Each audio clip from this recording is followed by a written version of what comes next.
We're often asked by faculty, when do I have to worry about accessibility?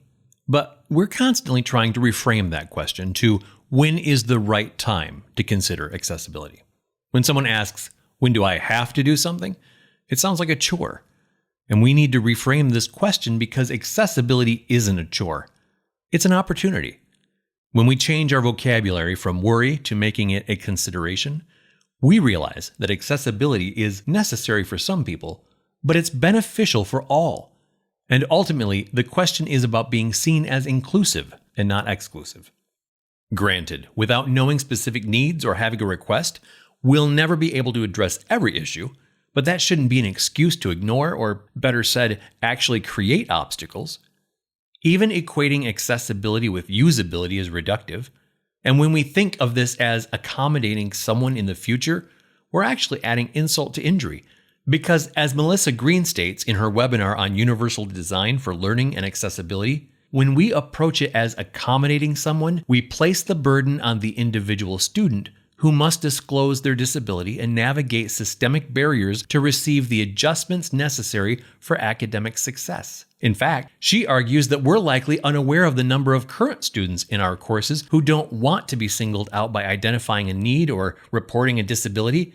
And when we phrase questions like, when do I have to worry about accessibility? Is it any wonder? But we don't think that response is intentional. In fact, our opinion is that most every instructor wants their students to succeed. Wouldn't we all rather be known as that faculty member who made our courses more accessible? So, when is the right time to consider accessibility issues? Right now. So let's look at some basic things we can do right now to remove unintentional obstacles. Let's start with an easy one that may not be as obvious, and many people may be underreporting, but it is so important to address. No information or feedback should be solely communicated by the use of color. Color can be used to support or augment feedback, but it cannot be the sole indicator. Here's an example of what not to do. And here's that same information in an example of acceptable usage.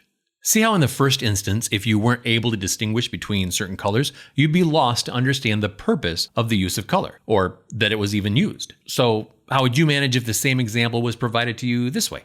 Again, you can use color to augment, like this, but if it's the only way you use to communicate the information or feedback, you can't do it. Contrast is another big concern. When there is a limited ability to see color, then the smaller the difference between the two colors, the more difficult the discernment. But if you don't limit this to accessibility, you'll recognize that these color choices are just bad design. As your students are extremely mobile and may be trying to read a screen outdoors or under bright lights, this would be an issue for anyone. And that's a reminder that addressing these issues may be a necessity for some of your students or even future students, but addressing them now is beneficial for all of your students. Now, I want to go back and use one of these last examples as an example.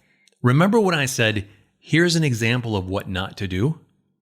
Now, most people acknowledge the fact that anytime you create a video, you need to make sure closed captioning is provided. But even providing subtitles or including a transcript doesn't do anything to help someone who cannot see what you're demonstrating. Watch. Here's an example of what not to do. And here's that same information in an example of acceptable usage.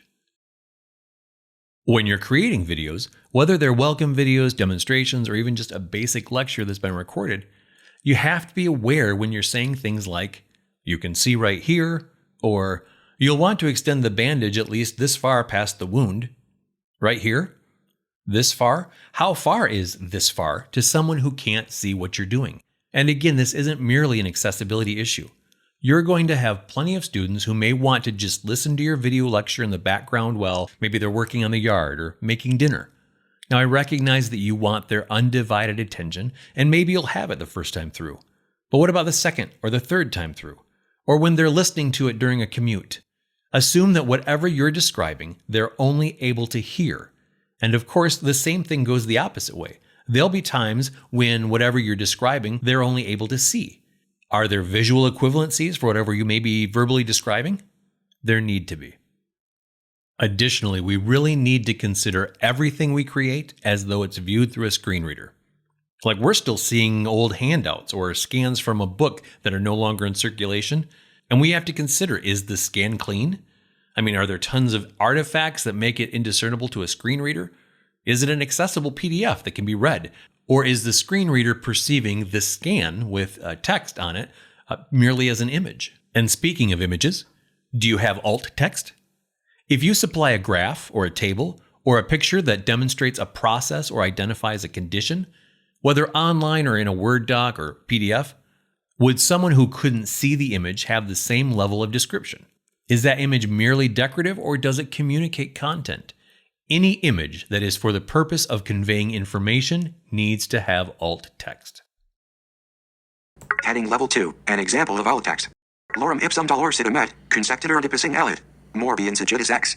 Curabiter Hooten. This pie graph shows that Group A and Group B are equal in representation at 33%, and Group C is less with 20%, and Group B and Group D tie, both representing 7.5.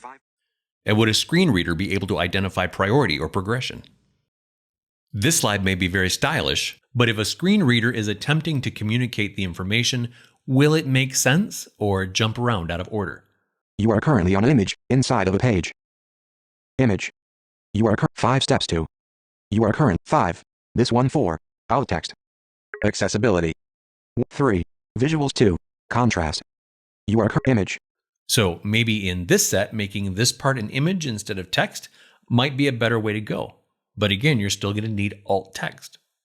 And what about semantic HTML, landmarks, and headings and paragraph identifiers? So many of us aren't using these because we don't even understand their value.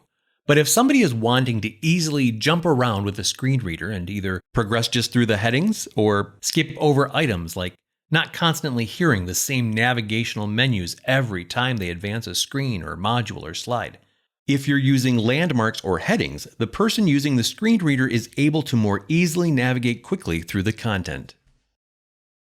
These are just a few of some of the very basic things that we can do when providing content to our students. And considering these issues from the start makes our courses better, more easily navigated by all technology, and certainly assists all students, but especially and most importantly those with accessibility needs and concerns. We don't want to have to deal with a redesign in the last minute or as needed in the middle of a course, and none of our students should ever have to deal with it when there are simple changes we can make when creating our content in the first place. There are so many additional ways we can make smarter choices in our course design, obviously, and these are just a few of the most basic accessibility issues. And we do have more documentation as well as additional videos and even more coming to assist you in addressing these specific items. Regardless, we hope that this has helped reframe the conversation, and the next time you're in the process of designing a course or adding content, you'll see that considering accessibility isn't more work for an instructor, it's the work of an instructor. And all our courses, all our students will be better served by our efforts.